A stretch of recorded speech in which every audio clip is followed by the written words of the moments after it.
Yo guys, Ponchy here, and today we're going to learn how to use the chorus on our Analog Four MK2. Let's go!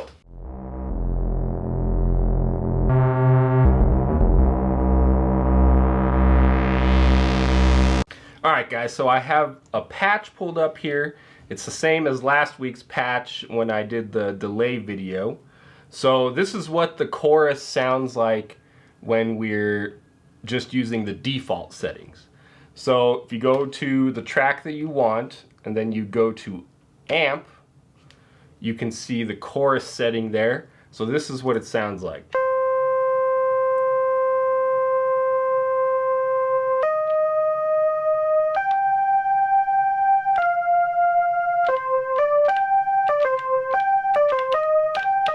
So if you have headphones on, you can definitely hear that the chorus is kind of a stereo effect. It can be stereo. It can also not be stereo. It also kind of widens the sound, which of course is the stereo basically. But yeah, the chorus is definitely an interesting thing. And it's also another way to add movement to your sound basically. So let's keep that up for now. Let's go through all the parameters. Again, the way to get to the chorus parameters is you go to the FX track and then you press filter, which will take you to the chorus parameters menu. So let's go through each one of these individually. If you've seen my delay or reverb video for the Analog 4, then you'll be pretty familiar with these settings because they're very, very similar. But so the first one is pre. That stands for pre-delay. So all that means is that when you hit the note, the chorus will have a delay before you hear it. So another way of saying it, if you hit the note, the chorus doesn't start immediately. It has a slight delay to it. If you have the pre-delay turned up, which by default, the pre-delay is actually pretty high. So you know what that does ultimately is it kind of adds to the stereo effect. Well, not so much stereo, but it adds to the thickening effect, because the fact that the chorus and the initial note aren't lined up completely together, that kind of widens it a bit, kind of makes it a little fatter, if you will. So that's what the pre-delay is for. Now again, keep in mind these are all the default settings here. So the next one is speed. The way to look at that basically is that it's almost like an LFO in a way. In reality, you could kind of achieve a chorus effect using the LFO, but Elektron, being the amazing people that they are, they have a separate section for chorus, so you don't have to use up your LFO to get the same effect. So that's what the speed's for. You can basically get kind of a super, you know, vibrato kind of sound with the speed, but you can also, you know, get kind of a slower movement using the speed. So that's the setting that would control your movement. So this is what it sounds like if we turn the speed up a little bit.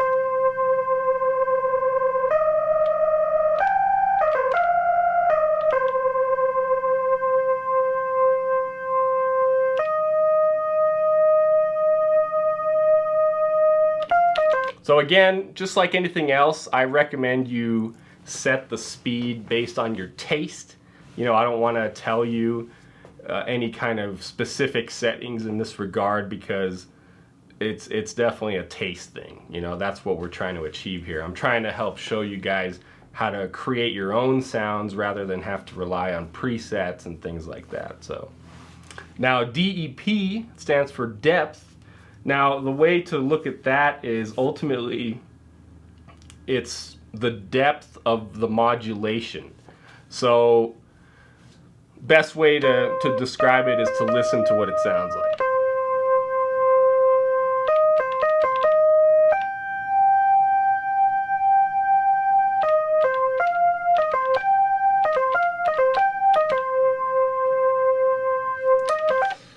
Yeah, it basically, it's another way of saying how much chorus do you want. I think that's probably the best way to look at it, because you can hear that when you turn the depth down all the way, you really don't get any chorus. So that's how I would look at it. Now width, WID stands for width. That refers to stereo width. So that is where you can achieve a really wide stereo sound, or you can choose to just have kind of a mono chorus sound. So that's up to you. By default, it is all the way up. DJ Khaled. No, but if you don't want it to be stereo, just turn it down.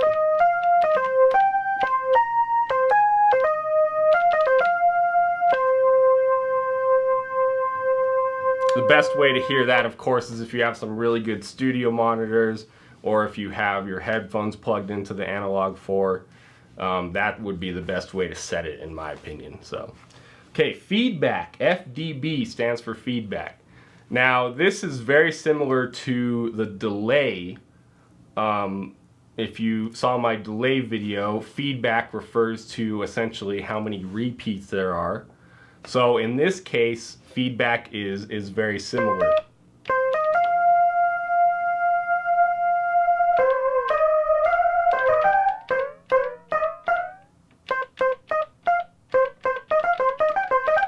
Now there's something that they refer to as a tap, a chorus tap, which is basically also kind of the tail of the chorus. So the more feedback you have, the more chorus taps you have, basically. So, you know, you can turn the speed down here.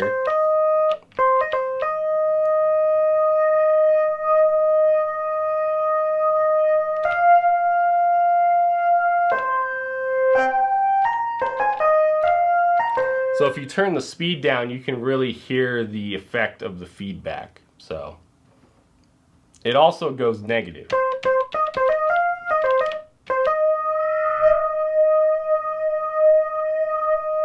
Which kind of gives you like almost a reverse chorus kind of effect. Really interesting. So, okay, HPF and LPF, of course, you're probably familiar with those already. The HPF allows the highs to pass through. So, and again, you know, this is only in regard to the chorus. So,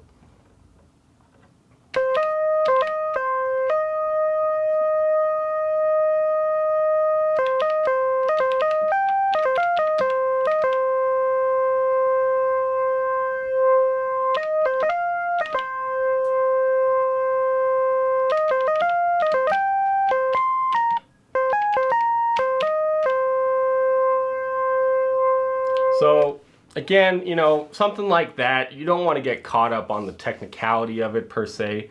We're here to make music, so just put your headphones on and set that how you want it to sound. You know what I mean? LPF is the opposite. It sets the low pass filtering, so it allows the lows to come through. Basically, the HPF and LPF are a way to shape your chorus sound. So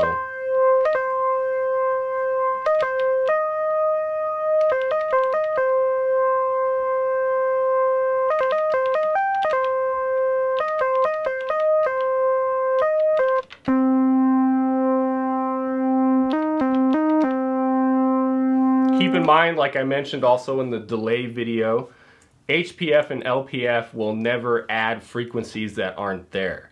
So if you're trying to set the LPF but you're not using any notes that are particularly low, then you're not really going to hear the effect of the low pass filter because there's no lows for it to pass through. So keep that in mind when you're setting those kind of things. So delay and reverb. The interesting thing about this is the chorus is first in line in terms of the effects on the Analog 4. You have your chorus, your delay, and your reverb. The other two of which I made videos on as well, so go check those out if you haven't seen them already. I'll go ahead and link them up above the video. So delay and reverb, you can choose how much of the chorus you want to send to the delay and to the reverb. So, and the reason for that, again, is because it's first in line. It's the first effect before the delay and the reverb. Because ultimately the effects on the Analog 4 are in a specific order. They are master effects for the track, of course. So that basically is why you can send it to the delay or the reverb. What that will do, if you send it to the delay, ultimately the delay, the tail repeats of the delay or the tail of the reverb will also have a chorus effect on it. So if you don't want that to happen, then leave it the way it is by default and don't send any of the chorus to the delay or the reverb. So now the last one, volume, is of course the mix volume. So by default you have the volume set all the way up. The mix volume is all the way up. So you're only getting the wet signal of the chorus, which is another way of saying that everything on that track is being filtered through the chorus and it's coming out on the other side 100% filtered by the chorus. Now I guess I use the term filter loosely. Don't get that confused with the regular filter that everyone's used to with subtractive synths, but the chorus essentially acts as like another term I use lightly as like a gate in a way. Not a gate in the traditional sense, but again, everything on that track is going to go through the chorus. That's the best way I can describe it. So that's pretty much it. Hope that helps you guys. Hope you can come up with some insane chorus sounds. Chorus is a great way to kind of fatten up some bass sounds.